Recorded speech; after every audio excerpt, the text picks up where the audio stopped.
Hello, everybody. Welcome back to Phillies Extra, the baseball show from the Philadelphia Inquirer. I'm Scott Lauber, and I write about the Phillies and Major League Baseball. And whether you're watching us at Inquirer.com, YouTube, Facebook, or X, or listening to our podcast on Apple or Spotify, I want to thank you for spending some of your Labor Day weekend. Oh my gosh, can you believe it's Labor Day weekend with us? My guest this week is David Cone. Now, many of you know him as the sharp, insightful analyst in ESPN's Sunday night baseball booth, usually with Carl Ravitch and Eduardo Perez. But if you're, say, 30 years old, maybe 35, you probably remember Cone as an excellent pitcher for the dynasty Yankees of the late 90s. And if you're older than that, you might even recall him as the final piece for the World Championship Blue Jays in 1992, or even, maybe, his formative years with the Mets. He was a 194-game winner in 17 Major League seasons and had 121 ERA+, which means he was 21% better than league average over his career. He won the Cy Young Award in 1994 with his hometown Kansas City Royals, threw a perfect game at Yankee Stadium in 1999, and was a 5-time World Series champion, including 4 titles in 5 years in New York. And with the Phillies set to make their 5th Sunday night baseball appearance of the season against the Braves, I wanted to tap into all of Cone's pitching expertise to talk about the state of the Phillies rotation with 1 month left in the season. But if I'm being honest, there's really another reason why I wanted to invite Cone on the show at this particular moment in time. Because when we found out on August 16th that Zack Wheeler had an upper extremity blood clot near his right shoulder, which we've since learned was caused by an acute onset of thoracic outlet syndrome, a condition that will require surgery and end Wheeler's season and challenge his ability to extend what's been a 6-year run as one of the best 2 or 3 pitchers in the entire sport, my mind went right to David Cone and his frustrating health scare in 1996. If you don't know the story, allow me to provide a quick summation. If you do, please bear with me. Cone got traded to the Yankees at the deadline in 1995, and he threw 147 pitches. Imagine that, 147 pitches in Game 5 of that epic division series in Seattle. That was the game when Edgar Martinez famously doubled in the 11th inning to knock in Ken Griffey Jr. from first base. Anyway, the Yankees re-signed Cone as a free agent to a 3-year, $18 million contract, which was a considerable deal at the time. And in spring training 1996, he started to feel what he later described as tingling in his fingers. He informed the trainers and the doctors, but he also insisted he could pitch through it, that it would just go away. But it didn't go away. The fingernails on his right hand began becoming discolored. His right hand got cold. Finally, in late April, he considered getting an angiogram, which showed some clotting in his hand. The doctors treated the problem by putting him on blood thinners. A few weeks later, as the symptoms persisted, he got another angiogram. The diagnosis, an aneurysm underneath his right armpit. A few days later, Cone had surgery to remove the aneurysm and insert a vein graft from his leg. Scary stuff, right? Incredibly, Cone was back on the mound later that season. After a 4-month recovery, he threw 7 no-hit innings in Oakland on September 2nd. He made 5 starts that September, and then 3 in the postseason in October, 1 in each round of the playoffs as the Yankees beat the Braves in the World Series. Now, Cone's situation is obviously different from Wheeler's. In Wheeler's case, the blood clot was caused by the compression of a vein in the space between his ribs and collarbone. He's expected to have surgery, which likely will involve the removal of a rib. The Phillies outlined a 6 to 8 month recovery period.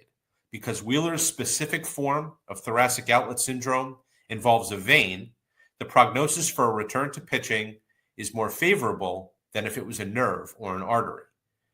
But there's a long road to getting back. And like Cone's, it's a very serious condition, and the recovery tends to not be as straightforward as some of the more common pitching injuries. Even like a torn elbow ligament, which requires Tommy John surgery and carries usually about a 12 to 15 month recovery, that's more straightforward. That's more direct and easily treatable. Now, Cone was 33 when they found the aneurysm. Wheeler is 35. So they were at a similar age and point in their careers when they developed their respective conditions. And in that sense, I thought Cone, of all people, could relate to what Wheeler must be going through. Like from the initial scare of hearing those two words, blood clot, to wondering first if he's going to be able to resume living a normal life, and then later how it would affect his baseball career. As usual, Cone was pitch perfect. He shared his insights into his own experience, which, again, was different from Wheeler's, but I think gives us a window into a little bit of what Wheeler might be dealing with. And then Cone offered some thoughts on the Phillies' other starters, notably Christopher Sanchez, Aaron Nola, Ranger Suarez, and Jesus Luzardo. He also told me why he believes the Phillies are one team that might actually be able to overcome losing a pitcher of Wheeler's caliber and stature and still make a deep run in October. Now, if you stick with me after the conversation with David Cone, I'll open up the reporter's notebook to share some thoughts on what we've seen this week from the Phillies. And as usual, we'll wrap it all up by taking a listener question at the end.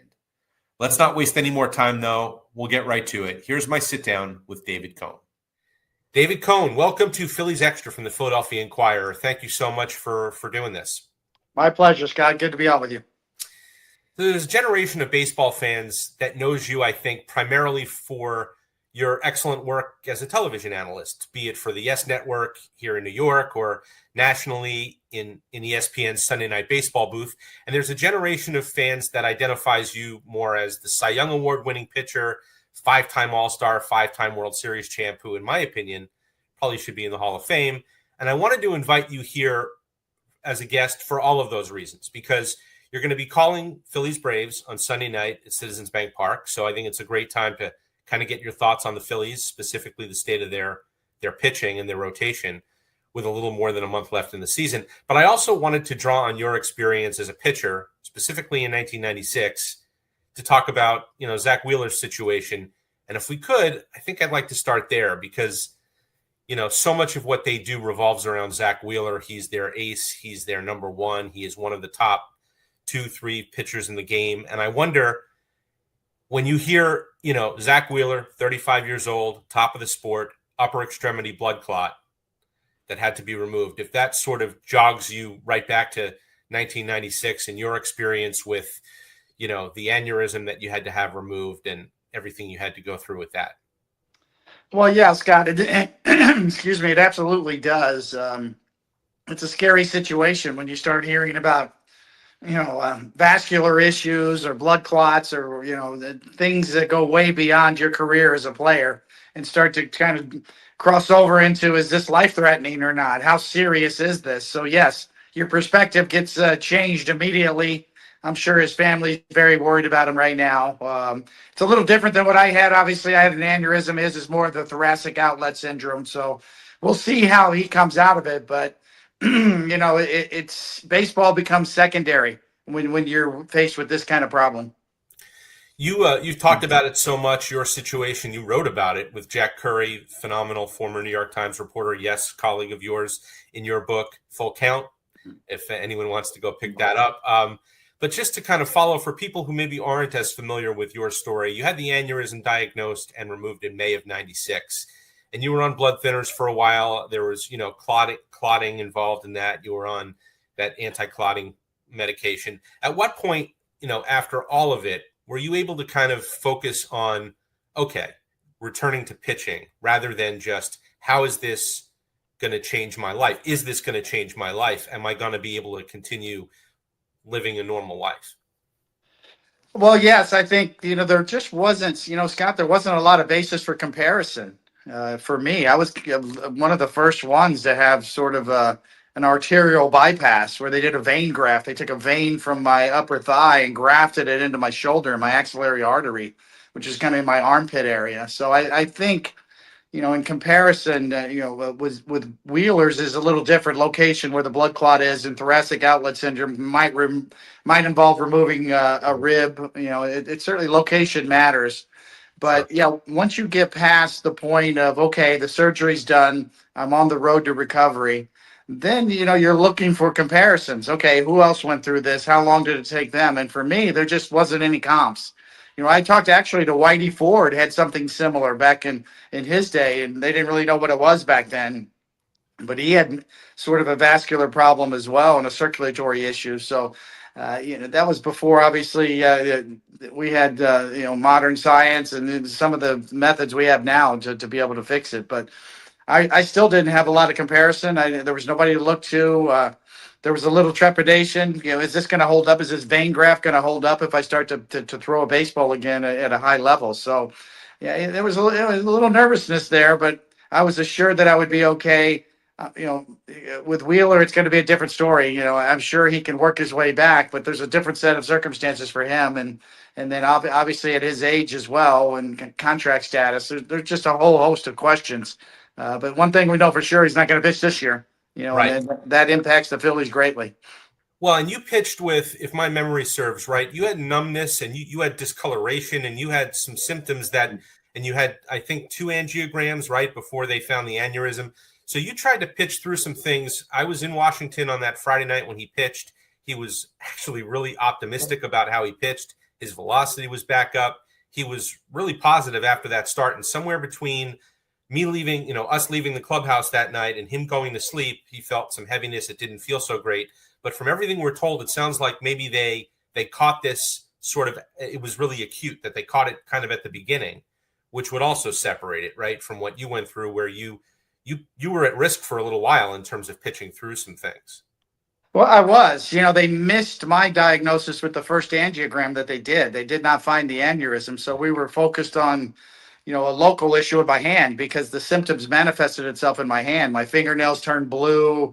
My hand felt cold and clammy from lack of circulation. But my aneurysm was actually spitting out little pieces of clots to my hand, which was lucky. The location, obviously, that the clots traveled down to my hand as opposed to, the other way over to your brain or to your heart. And that's when you really get into a life-threatening situation. But nonetheless, I was literally the pitcher who almost threw till his arm fell off. I mean, you hear that expression, you're going to throw till your arm falls off. I was actually literally that guy. I was put on blood thinners in between starts while I was still active as a pitcher, and then would go off the blood thinners the day before I would pitch and actually pitch, which in retrospect, with the benefit of hindsight, was the wrong thing to do. It would actually put me at more risk in terms of the aneurysm actually bursting. And then if the aneurysm would have burst, then I could have actually lost a limb or lost my arm at that point. So that's a little different than what Wheeler's going through right now. But the fact that you find it early is key. Early detection is key with anything, right? In any condition that you get, medically speaking. But certainly in this regard, it might save him a more extensive procedure by the fact that they found it this early. One more on Zack, and this also not really analogous, but like by 96, you had won a World Series with the Blue Jays. You'd won your Cy Young with the Royals. Zack has gotten really close on both of those counts, but hasn't checked either of those boxes. I'm sure you thought at age 33 that, you had a lot of baseball left. And as it turns out, you wound up winning 4 World Series in 5 years with the Yankees after you came back. But was there a part of you, like right after the surgery, or maybe right after the diagnosis going into the surgery, that thought, okay, like if this is it for me in baseball, I've accomplished many of the personal and team goals I wanted to, if this is it for me, or if I can't come back as the pitcher that I was, because I think with thoracic outlet, that's going to be the question for Zack, like whether he comes back and is the dominant elite guy that he's been. Were you able to sort of say, I've done these things and I'm at peace with it, or, were you not in that mode yet? I was actually the opposite. I wish I had that kind of perspective and maturity, but I didn't. I was desperate to come back. I was desperate not to let it end this way. I was desperate to fulfill my contract with the Yankees, who had back then had signed me to a big deal and, was one of the highest paid pitchers at the time. So I really felt an obligation to live up to that as well. So, yeah. And once again, now looking back on it, I wish I would have had that maturity and that perspective, but I didn't. I remember waking up from surgery, and the first thing I asked the surgeon was, "When can I pitch again?" I mean, that wasn't how did it go? How'd the surgery go? Was it a success? It was, when can I pitch again? So yeah, it was different for me. And once again, with Zack, it's going to be a different set of circumstances depending on what type of procedure he had. But the luck of my procedure was they didn't have to cut any muscle or remove a rib. They just moved all of my muscles out of the way, went right to the axillary artery and did a vein graft. So I was spared, any of the invasive type stuff that goes on with thoracic outlet syndrome, or that can happen in terms of removing a rib. So that complicates things enormously. So that's why you're right. It is apples to oranges. I mean, my procedure and what I had done and what I went through and what he potentially is going to have done and go through. All right, let's shift to the Phillies and life without Wheeler for the rest of this season. This week, you'll get the Phillies for the 5th time on Sunday Night Baseball. And we were saying when you came on, like, I think you've seen 4 of their starters now. You've seen Sanchez. You had Aaron Nola at Wrigley. You had Wheeler in Cleveland. You had Sanchez earlier this month against the Tigers, and then before that, you had Jesus Luzardo against the Mets. You can sort of take this in whatever direction you want, but kind of like, is there a takeaway for you in terms of what they've done here in the sense that they've kind of built this team in a lot of ways around that rotation? Maybe that's sort of a Dave Dombrowski staple. He did that in Detroit all those years and even in Boston. As a former starting pitcher, I'd have to imagine that like this rotation's a lot of fun for you to watch and to sort of see a team build it this way. Absolutely. The Phillies are one of our favorite teams. We love going to the ballpark there, the atmosphere, the team itself. It seems like, there's a real relationship between the fan base and the team and the players individually that has been allowed to grow over the last several years, whether it's Bryce Harper or Schwarber or certainly the pitching as well. You can't just remove a number one guy, maybe the best pitcher in the game, arguably over the last 5 years, and expect that not to have an impact on you. That's how good Wheeler is and was. But the Phillies do have tremendous depth, and Christopher Sanchez has had a Cy Young Award type season, so they do have a number one that can step in there, and that's huge. Maybe that makes Aaron Nola all the more important coming back from his injuries. Maybe Taijuan Walker has more of a significant role than what they once thought. And one of Rob Thompson's favorites because he's such a great team guy, Taijuan Walker. Certainly Ranger Suarez is very capable of being a dominant lefty as well. Luzardo, all the talk was maybe he'll go to the bullpen to strengthen the bullpen in the postseason. Maybe that changes now with Wheeler, depending on what happens in September. So, yeah, these next few starts, 4 or 5 starts, however many starts you have left through the last month of the season or through the last 5 weeks here, can make a big difference on what your playoff rotation will be. But the Phillies have more depth than anybody. So if there's anybody that can accept or overcome losing somebody the status of Wheeler, it's certainly the Phillies. And we've all felt like this is the window of opportunity for the Phillies to win over the last several years. We thought, man, the Phillies are always in contention. They're definitely a contender to win it all. And I think among the Sunday Night Baseball crew, I think a lot of us feel like the Phillies are the pick to win the World Series, even after Wheeler, even after this injury. I still like the Phillies. I still like their chances. What strikes you most about Christopher Sanchez? You saw him a few weeks ago against Detroit, because his transformation over the last 18 to 24 months has been kind of unlike any that I've seen in 20 years of covering Major League Baseball. Like, this is a guy who I remember in June 2023 was like their 3rd or 4th choice when they were looking for a number 5 starter. They'd gone through bullpen games and other options, and they kind of were like, all right, let's give Sanchez another shot. And now here he is, as you said, a legitimate Cy Young candidate with one of the 2 or 3 best changeups maybe in the sport. What kind of strikes you about this whole process that he's gone through?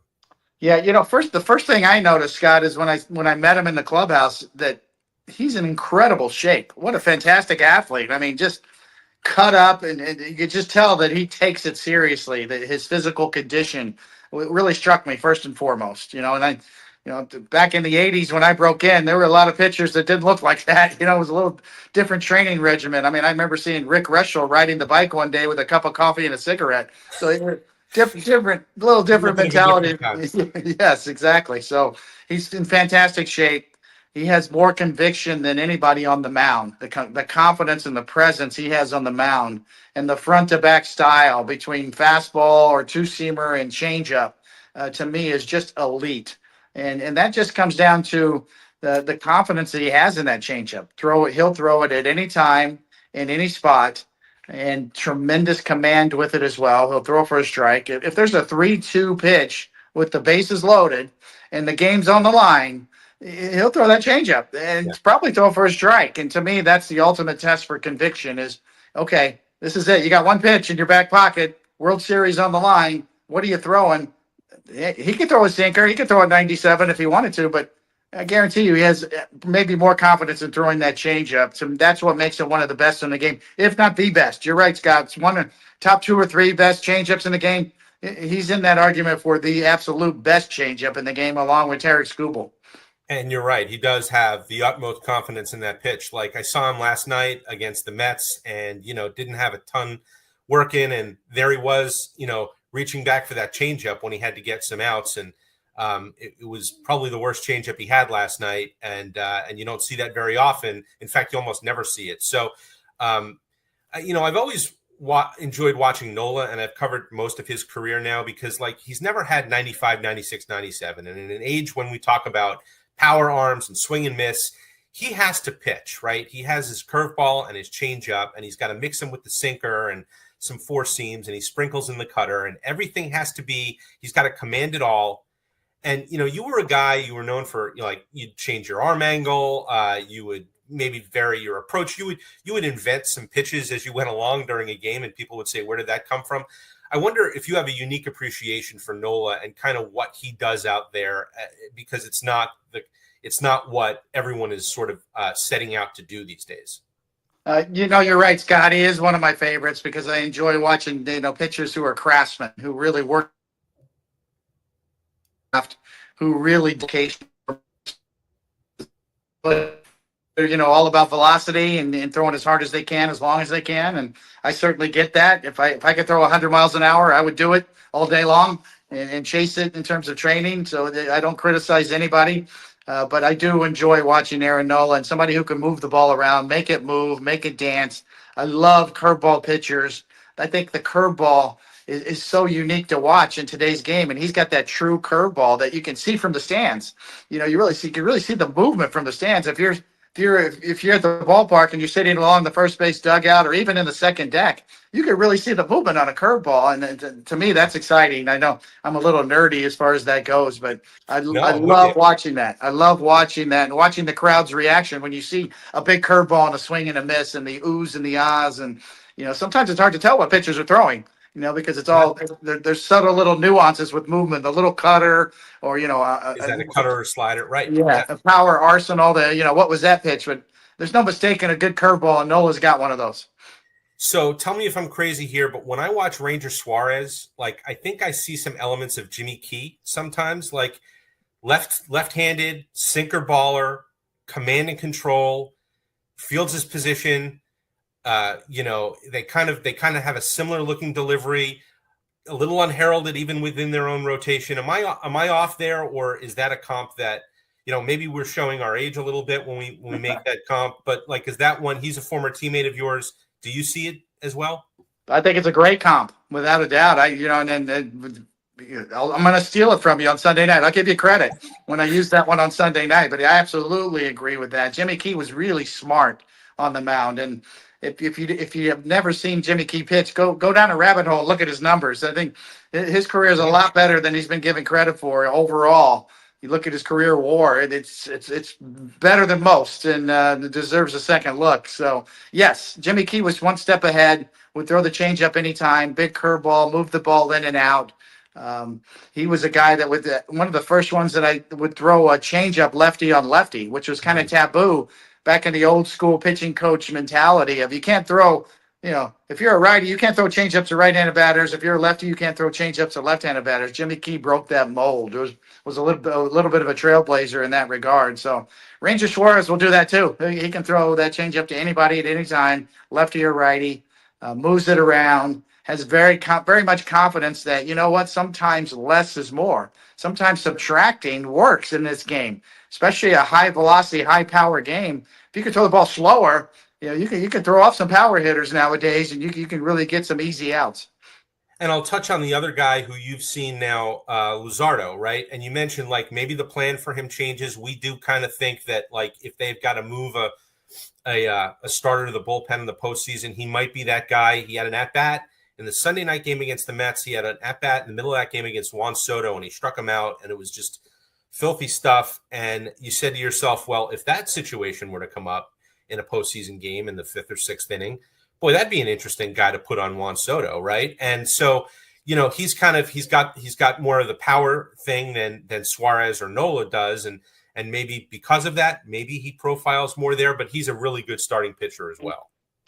Well, he is, and that's the thing. They're going to have some options that they're going to have to sort of decide down the stretch here, and maybe even sort of a piggyback with him and Taijuan Walker is an option as well, because Luzardo's had trouble the third time through the order. He can look very dominating in the first first 2 times through the order, first 3 or 4 innings, and then maybe that there's an opportunity to sort of do a piggyback with Taijuan Walker there if needed. Otherwise, he could very well be a big weapon in the bullpen, a big lefty to get out tough left-handed batters. Absolutely.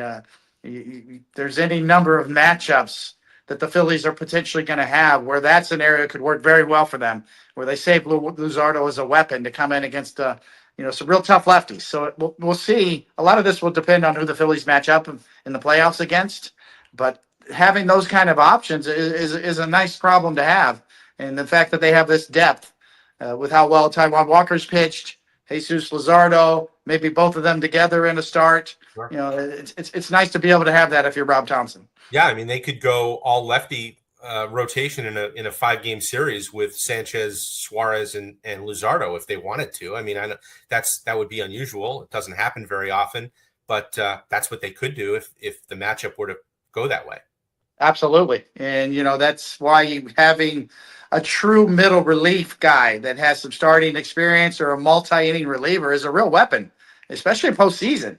We tend to think of, okay, who's your 6th inning, who's your 7th inning, who's your 8th inning guy, you kind of the bridge guys that get you to your closer, and they're all 1-inning guys. Hey, wait a minute, we need a 2 or 3 inning guy. We need a guy that can get through the lineup one time, and give you 5, 6, 7 outs, maybe in the middle of a game, can be a real weapon. That's what Taijuan Walker can kind of present for you in the middle, especially, if it's a tight game and, your starter like Luzardo starting to struggle a little bit in the 4th or 5th innings. Boom, you've got your middle relief guy right there ready to go. Yeah, the Ramiro Mendoza from your teams with the Yankees, yes. Right? The guy who could sort of do that in the middle. Just as a way of maybe wrapping it up, I wanted to ask you an off Phillies topic question, because I mentioned earlier that, you probably should be in the Hall of Fame. You were on the ballot before I voted, but I've been a voter now for the last 10 years. And I spend a lot of time, especially in November, December, thinking about what a Hall of Famer looks like in this day and age. Because I see a guy like Johan Santana fall off the ballot after like a year or two, and I think, how did that happen? How did we let that happen? Or, Felix Hernandez barely scrapes 20% in his first year on the ballot, and I think, like, after this Verlander, Scherzer, Kershaw, maybe Greinke, Crop retires and becomes, eligible, who are the other starters that we're going to be voting into the Hall of Fame? And given the way starters are used nowadays, given the wave of injuries to starters that have shortened careers, like Garrett Cole is hurt right now. Zack Wheeler's hurt right now. These guys might not have the length of career that the previous generation of pitchers had. Do we have to adjust how we judge starters for the Hall of Fame? Do we have to change the criteria, so to speak, from what we've typically looked at in other generations? Well, it's a great question. I mean, we could spend a lot of time talking about these issues. Whole podcast on that. Yes, absolutely, we could. There's no doubt there needs to be an emphasis on quality over quantity in today's game. That even goes to who qualifies for the ERA title nowadays. That's supposed to capture 3 or 4 starters on every team. It only captures maybe 1 or 2 nowadays, and you have pitchers that won't qualify for the ERA title that won't quite get to 162 innings, right? So maybe we need to look at that. The qualifier for the ERA title needs to be adjusted. It's generational too as well. The argument for guys in my generation, whether it's Dave Stieb or even a Jimmy Key, actually, or Brett Saberhagen, that type of guy, that close but no cigar kind of guys. Was that generation underrepresented? Do we need a bigger haul? The argument for a bigger haul, I think, comes into play there. Not so much comparing, hey, this guy's career with that guy's career, or Jack Morris versus, Brett Saberhagen, that kind of argument. I don't like those kind of arguments. I don't want to take anything away from Jack Morris. I love Jack Morris. I think maybe a bigger haul is the argument for guys like me or guys in my category, especially when you go back to the 80s, in the 80s and the 90s. So that's an argument that we can make there. But moving forward, Scott, to answer your question, absolutely. You need to adjust your sight lines and concentrate on quality and compare apples to apples because there's no way you can compare. And this has been an argument forever. Mel Stoudemire was my pitching coach, both with the Mets and the Yankees. Mel Stoudemire used to throw 30 complete games a year. I Yeah. remember I had 6 or 7 one year, and I was patting myself on the back, and Mel looked at me and he laughed. I mean, this has Right. been happening forever. Bob Gibson looked at us when we thought we were tough. Hey, I threw 145 pitches last night, Bob. He'd laugh at me like that. What does that mean? That's nothing.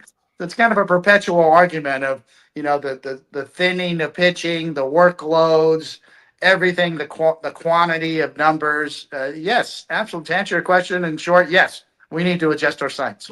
I mean, I voted for Andy Pettitte this past year, and as soon as I did, I started thinking, okay, like, have I opened the door now for myself to Cole Hamels and John Lester and those guys? Because, like the reason for me for Pettitte was that the numbers compared to CC were not terribly far off, and I voted for CC. So, like, it got me thinking, like, boy, I wonder if we just have to maybe broaden our horizons a little bit as far as what we think of when we think of, because the definition of a Hall of Fame pitcher in the Bob Gibson era was different from in the 80s, was different from what it is now.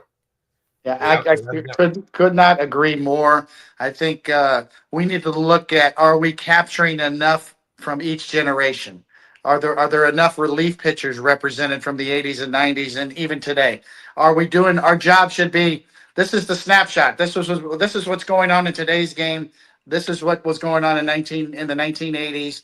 Did we capture enough? Did we do our jobs? I think that's the key. Is somebody like a John Franco didn't get left out. Are we specializing enough? Who were the best relief pitchers during that era? Did we get to me, that's really what it is. It comes down to, do we need a broader haul? Are we getting enough guys represented? Are we doing our job in terms of capturing, enough representation of each generation of pitchers, whether it's starters or relievers? Well, David, like you said, we could spend another 30 minutes just on this, and then what has happened to starting pitching and all of that. And maybe we will one of these days. We'll have you back. But sure. Look, this was great. You started at ESPN a few years after I left there to come back to Philadelphia, but I've always enjoyed your work.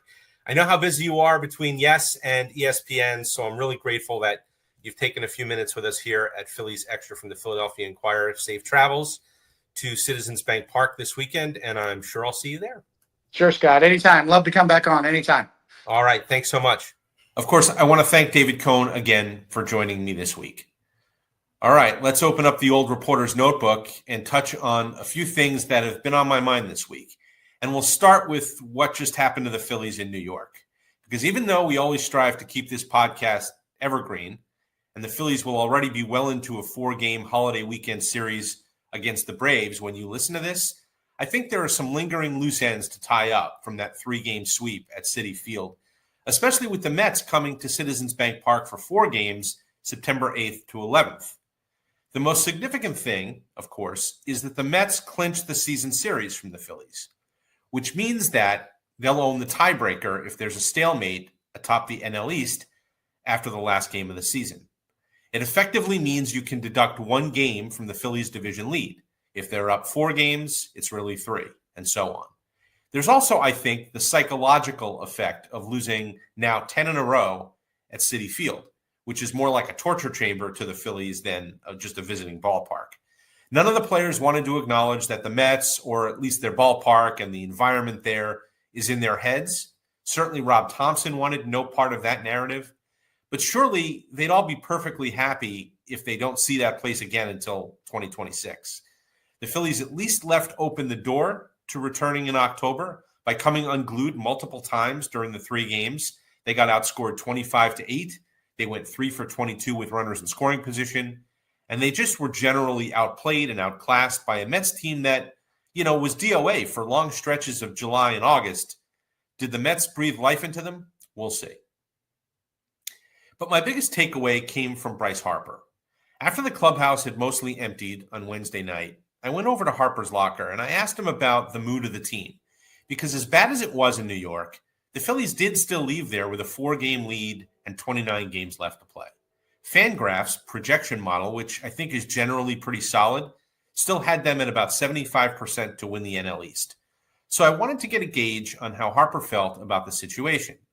Let me read to you some of what he said.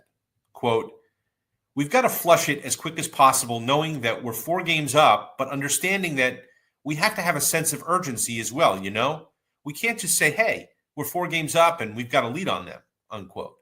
And maybe that's the real lesson here, because everyone knew this series was more important to the Mets.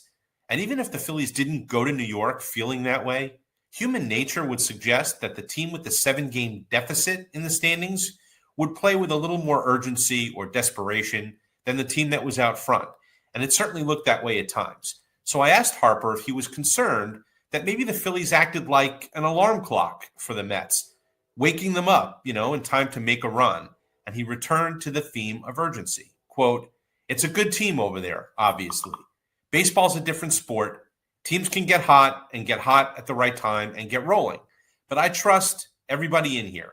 We've got to have an urgency to win games, and it shouldn't happen, We shouldn't have come in here and had those types of games.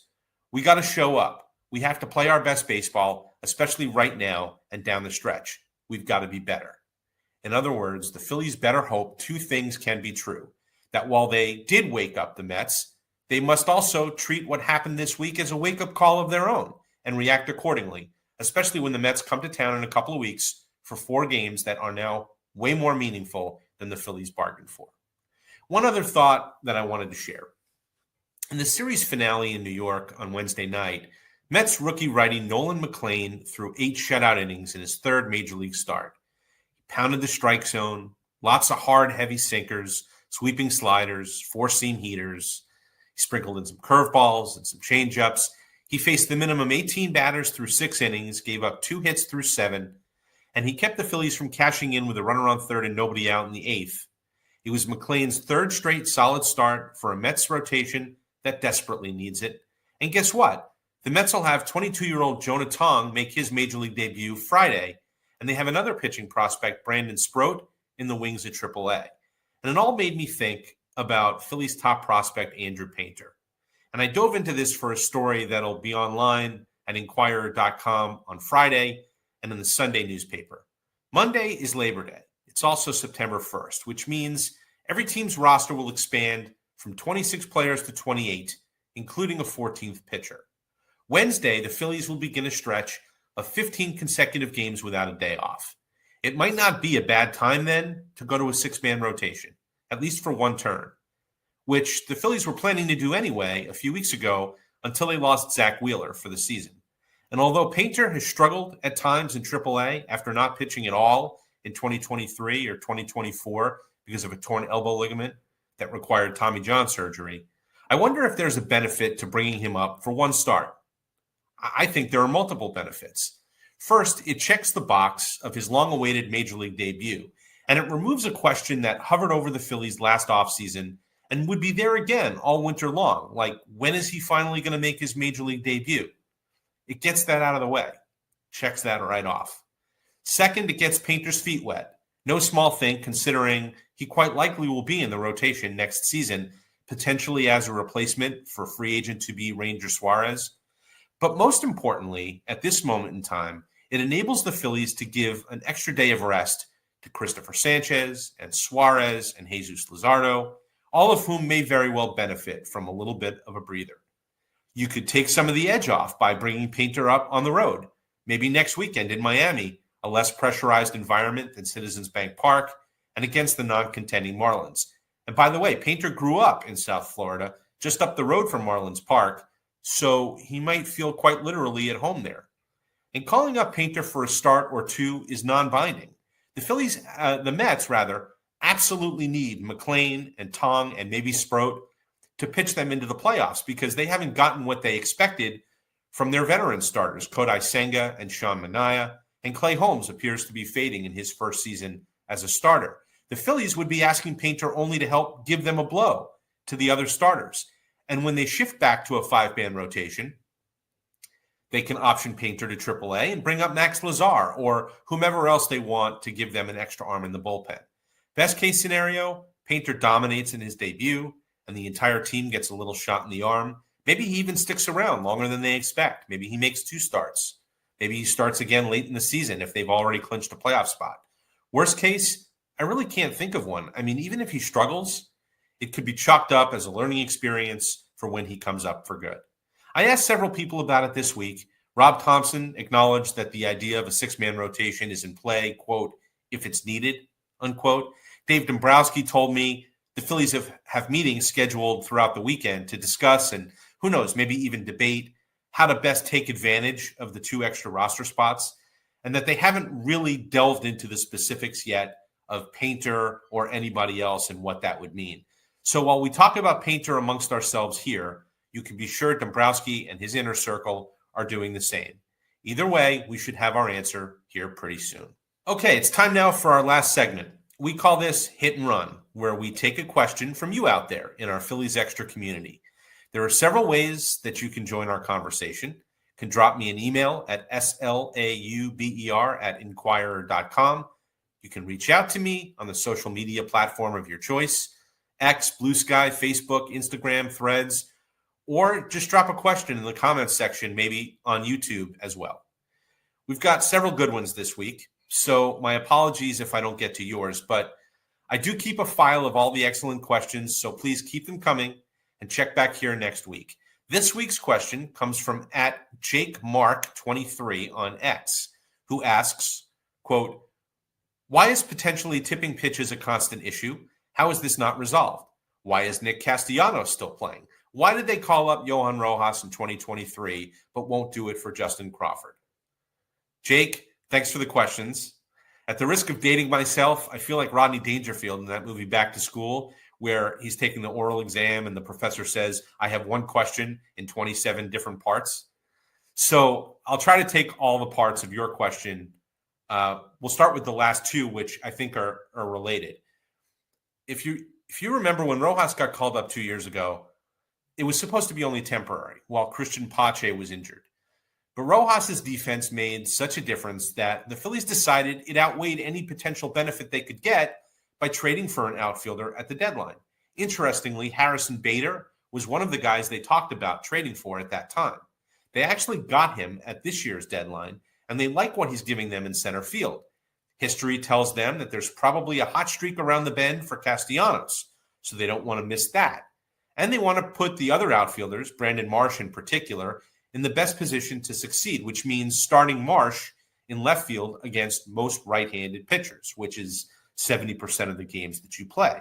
They've said that they want to make sure that Crawford can play every day when he does get called up. And right now, especially after the trade for Bader, they just don't see an opening for that. Could it change? Of course. And it probably will change. Certainly next season it could change and probably will change. Now, maybe that means moving out Castellanos in the offseason. Maybe it means someone else gets traded. But right now, they seem intent on continuing to, quote, mix and match, as Rob Thompson puts it, to find the right combinations. As for the tipping question, look, some teams are better at picking up pitchers' tips than others. Red Sox manager Alex Cora, for example, is an expert at it. So when teams play Boston, they tend to be paranoid about pitch tipping. Bryce Harper brought it up the other night in New York because he thinks the Mets are really good at it, and it's perfectly legal if you can do it. You know, if you see the pitcher doing something that would indicate specific pitch is coming, well, by all means, take advantage of it. And it is interesting because if you look at that series, the Mets had one big inning in each game. Do they have something on certain Phillies pitchers? Maybe. It never hurts to ask the question and to look at the video and see if there's anything going on subconsciously with a pitcher.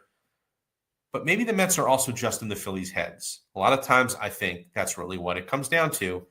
And, you know, maybe the Phillies are searching for something. So they said they didn't pick anything up. They don't think that they're tipping any pitches, but it is not unusual. A lot of teams are trying to do this, and it's up to the Phillies to kind of make adjustments if they think it's happening. Okay, we'll leave it there, and we'll tell you that every episode of Phillies Extra is available by going to Inquirer.com and clicking on the Inquirer Live tab or on the Inquirer's YouTube and Facebook pages. That's always an easy way to catch up on any show that you might have missed. You can also listen to this episode and many others on Spotify and Apple Podcasts. And while you're there, please give us a follow, rate, and review us. We want to hear from you.